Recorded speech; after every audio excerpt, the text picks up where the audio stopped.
I am doctor Irfana Patil और मैंने अपने पिछले वीडियो में ऑक्सीजनियल के बारे में एक डेमोन्स्ट्रेशन दिया था। मुझे उम्मीद है आपको वो वीडियो पसंद आया होगा।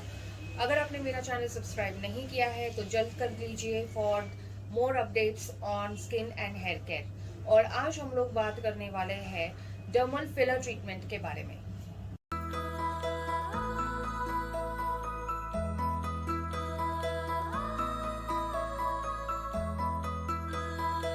तो बेसिकली डर्मल फिलर ट्रीटमेंट्स एक बहुत ही पॉपुलर एंटी एजिंग ट्रीटमेंट है। तो जैसे कि नाम बताता है डर्मल फिलर्स, फिल करना। तो ये जो चीज़ होती है फिलर, तो ये चीज़ से हम लोग जो अपने चेहरे पे एजिंग की वजह से आने वाला जो वॉल्यूम लॉस होता है, जो गड्ढे तैयार हो जाते हैं, तो बेसिकली इसको फिल करना फिलर से is the treatment which is called as the filler treatment, dermal fillers.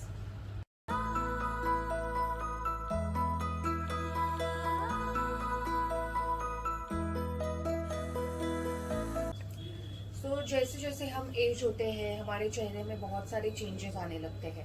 सिर्फ स्किन पर ही एजिंग नहीं होता है, स्किन से लेके नीचे बोन तक जो है एजिंग के चेंजेस हमें नजर आते हैं। स्किन के ऊपर झुर्रियाँ तैयार होना, स्किन के नीचे जो सपोर्टिंग फैट होता है, जो लिगामेंट्स होते हैं उसमें भी मूवमेंट्स होती है और वहाँ वॉल्यूम की लॉस हो जाती है और अंडरलाइन जो बोन होते हैं वो भी रिसीड होने स्टार्ट हो जाते हैं। तो इसकी वजह से हमारे चेहरे पे एजिंग के चेंजेस जो है वो नज़र आने लगते हैं। और कभी कभी ऐसे भी होता है कि बहुत सारे यंग पेशेंट्स में भी हमें ऐसे लगता है कि उनकी उम्र बहुत ज़्यादा है। तो ये क्यों होता है? उनके जो बोनी सॉकेट्स होते हैं या जो उनका बोन स्ट्रक्चर होता है तो वो अलग तरीके से बनावट होती है, जिसके वजह से उनके चेहरे पे गड्ढे हमें बहुत यंग एज में भी नज़र आते हैं और उसकी वजह से उनका एज ज़्यादा हमें ऐसे पता चलता है।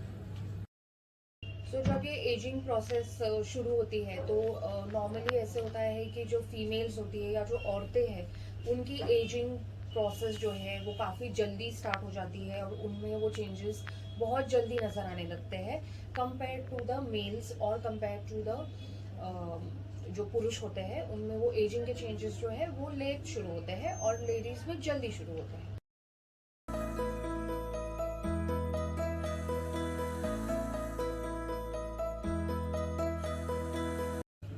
जो एजिंग के चेंजेस होते हैं तो नॉर्मली हम लोग क्या क्या एक्सपेक्ट करते हैं कि क्या क्या चेंजेस हमारे स्किन में होंगे।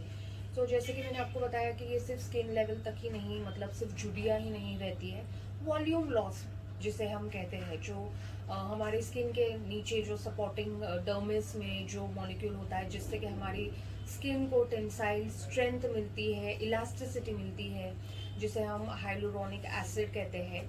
और वो हाइलुरोनिक एसिड को के आसपास कुछ फाइबर्स होते हैं कोलाजन और इलास्टिन के। तो ये सब चीज़ें मिला के हमारी स्किन को एक स्ट्रेंथ देते हैं, वो स्किन को वहाँ टाइटनेस देते हैं।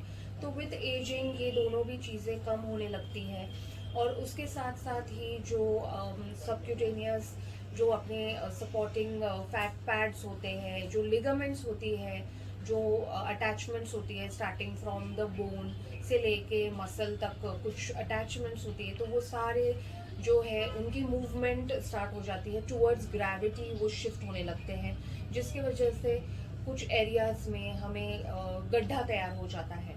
तो मोस्ट कॉमनली हम देखते हैं कि औरतों की आंखों के नीचे गड्ढा तैयार हो जाना। तो that is the most common and the first sign of ageing जो हम इंडियन औरतों में या भारतीय महिलाओं में ये पाया जाता है।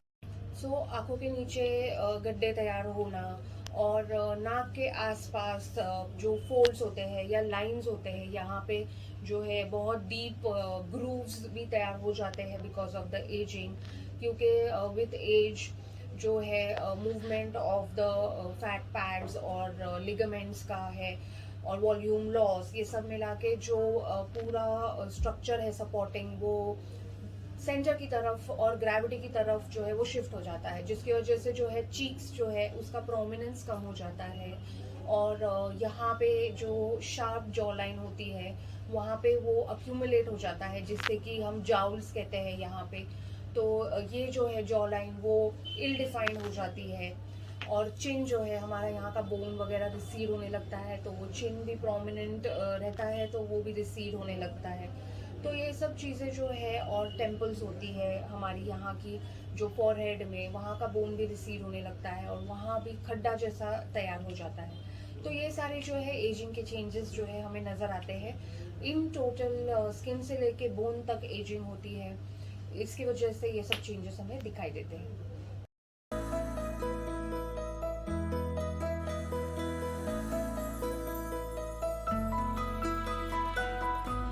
हम लोग जो ट्रीटमेंट करते हैं, जैसे कि फिलर ट्रीटमेंट या डर्मल फिलर बोलते हैं, जो एंटी एजिंग ट्रीटमेंट एक है, तो बेसिकली इससे हम लोग क्या करते हैं, हम क्या अचीव करते हैं ये ट्रीटमेंट करने से। ये जो चीज़ें मैंने आपको बताई कि ये गड्ढे जो तैयार होते हैं, तो डर्मल फिलर जो होता है एक क्रॉस लिंक हाइलुरोनिक एसिड होता है। मैंने आपको ये बताया कि हमारे स्किन के नीचे, मतलब डर्मल लेवल पे ऑलरेडी ये मॉलिक्यूल जो है नेचुरली प्रेजेंट होता है, जो हमारी स्किन को सपोर्ट देता है और इलास्टिसिटी देता है। तो डर्मल फिलर जो होता है, ये ट्रीटमेंट से synthetically prepared cross link hyaluronic acid होता है, जो हम वहाँ गड्ढों में भर देते हैं। ये हाइलुरोनिक एसिड जो होता है, जब हम वहाँ इंजेक्ट करते हैं स्किन के नीचे, तो वहाँ वो प्लेसमेंट होने के बाद वहाँ के जो सेल्स होते हैं, लाइक नेचुरली जो सेल्स होते हैं वहाँ पे साइड में, फाइब्रोब्लास्ट या बाकी जो सेल्स होते हैं, उनको वो स्टिमुलेट करता है, जिससे कि नियो कोलेजन, मतलब कि नया कोलेजन और इलास्टिन फाइबर्स जो है वो ले डाउन होता है, और उसकी वजह से स्किन जो है इनहेरेंटली अपने आप को इम्प्रूव करती है।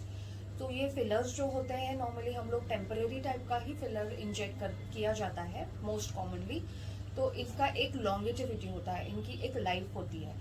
डिपेंडिंग ऑन वो कौन से टाइप का फिलर हम यूज़ कर रहे हैं, फिलर अलग अलग टाइप के होते हैं। जो कुछ फिलर्स होते हैं जो बहुत ही फ्लोई होते हैं और पानी बहुत ज़्यादा एब्जॉर्ब करते हैं। कुछ फिलर्स होते हैं वो हमें सिर्फ सपोर्ट देते हैं और पानी इतना एब्जॉर्ब नहीं करते हैं, एक फाउंडेशन जो है वो तैयार करते हैं। तो ये अलग अलग टाइप के फिलर्स होते हैं और अलग अलग टाइप की इनकी लाइफ होती है। फ्रॉम एनीवेयर बिटवीन 6 मंथ से लेके 1.5 साल तक ये फिलर जो है वो लास्ट करते हैं। ये जो फिलर ट्रीटमेंट है, हाइलुरोनिक एसिड इंजेक्ट करने वाली जो ट्रीटमेंट है, इसे non surgical liquid phase lift भी कहा जाता है, बिकॉज ये एक टोटली नॉन सर्जिकल है लेकिन सेमी इन्वेजिव टेक्निक है for improving, enhancing and correcting the facial aesthetics.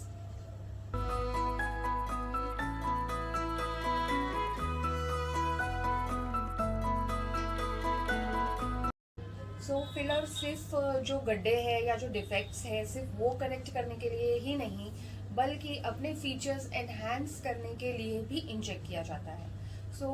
बहुत सारे ऐसे प्रोफेशंस होते हैं जिनमें उनको हमेशा अच्छा दिखना है या अच्छा प्रेजेंट होने की ज़रूरत होती है, तो उस हिसाब से भी फिलर्स इंजेक्ट किए जाते हैं। जैसे कि किसी को हाई चीक बोन चाहिए होता है, या जो टॉप मॉडल लुक जिसे कहते हैं, तो इसलिए भी फिलर्स इंजेक्ट किए जाते हैं। कुछ लोगों को अपने थिन लिप्स पसंद नहीं आते, उनको लिप्स का शेप एनहांस करना होता है, तो उसलिए भी हम लोग फिलर इंजेक्ट करते हैं। कुछ लोगों का चिन बहुत ही छोटा होता है, उन्हें प्रोजेक्टिंग चिन चाहिए या उन्हें शार्प जॉ लाइन चाहिए, तो भी फिलर्स इंजेक्ट किए जाते हैं। बहुत बार ऐसे होता है कि ये जो ट्रीटमेंट है, जनरल पॉपुलेशन को ऐसे लगता है कि ये ट्रीटमेंट जो है बहुत ही लेंदी प्रोसेस होगा, बट ऐसे बिल्कुल भी नहीं है। ये एक लंच टाइम प्रोसीजर है, और मतलब आप अपने ऑफिस से लंच टाइम प्रोसीजर इसलिए कहा जाता है क्योंकि इसमें हार्डली कुछ ज़्यादा टाइम जो है लगता है प्रोसीजर करने के लिए। तो बिल्कुल ये आधा या 1 घंटे का प्रोसीजर होता है, और पोस्ट प्रोसीजर केयर भी है जो वो बहुत ज़्यादा नहीं है, तो इसका डाउन टाइम भी बहुत ज़्यादा नहीं है।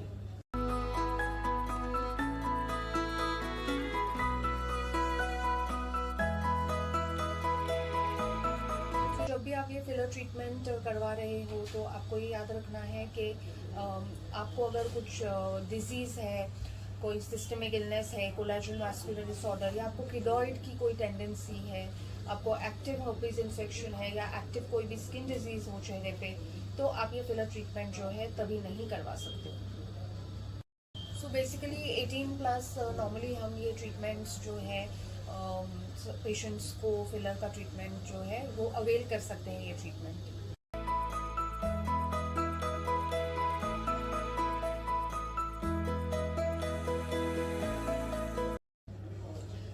जैसे कि मैंने आपको बताया कि ये एक लंच टाइम प्रोसीजर है, इसमें 1 या 1.5 घंटा ही लगता है, लेकिन इसके पोस्ट प्रोसीजर्स कुछ केयर होते हैं।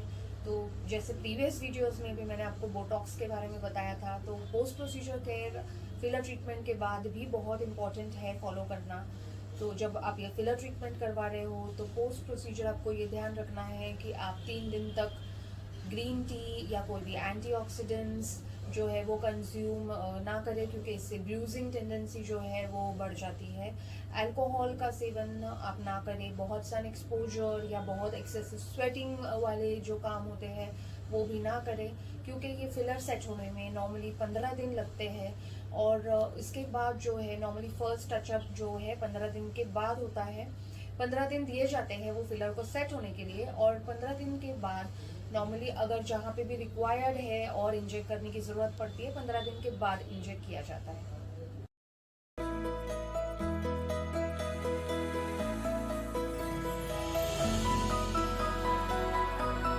तो दोस्तों याद रखिए, एजिंग ग्रेसफुली किसे कहते हैं। तो एजिंग ग्रेसफुली मतलब अगर आप सही टाइम पे, राइट टाइम पे जो आपके चेहरे पे एजिंग की वजह से हो रहे चेंजेस को हैंडल करें, टैकल करें, ये जो फिलर ट्रीटमेंट्स होते हैं तो ये आपको एजिंग ग्रेसफुली में बहुत ज़्यादा हेल्पफुल या बहुत ज़्यादा यूज़फुल होते हैं। सो ये फिलर ट्रीटमेंट्स जो है या जो लिक्विड फेस लिफ्ट जो इसे कहते हैं, तो ये अभी इजीली आप अवेल कर सकते हो। This is easily available. पहले ये बहुत सिलेक्टेड पॉपुलेशन ही करता था, बट आज प्रेजेंट डेट में ये ट्रीटमेंट्स जो है आपको इजीली अवेलेबल हो सकते हैं। बट याद रखिए, आपको ट्रीटमेंट सिर्फ एक ट्रेन्ड डॉक्टर, एक क्वालिफाइड बोर्ड सर्टिफाइड डर्मेटोलॉजिस्ट से ही लेनी है। सो दोस्तों, मुझे उम्मीद है ये वीडियो आपके लिए बहुत ही यूज़फुल रहा होगा। इसमें बताया गया इन्फॉर्मेशन आपके लिए फ़ायदेमंद हो। इसके अलावा अगर कोई ऐसे टॉपिक है जिसके ऊपर आप चाहते हो कि मैं आपके साथ इन्फॉर्मेशन शेयर करूं, तो वो भी बताइए, मैं उसके ऊपर आपके लिए वीडियोस लेके आऊँगी। Thank you so much.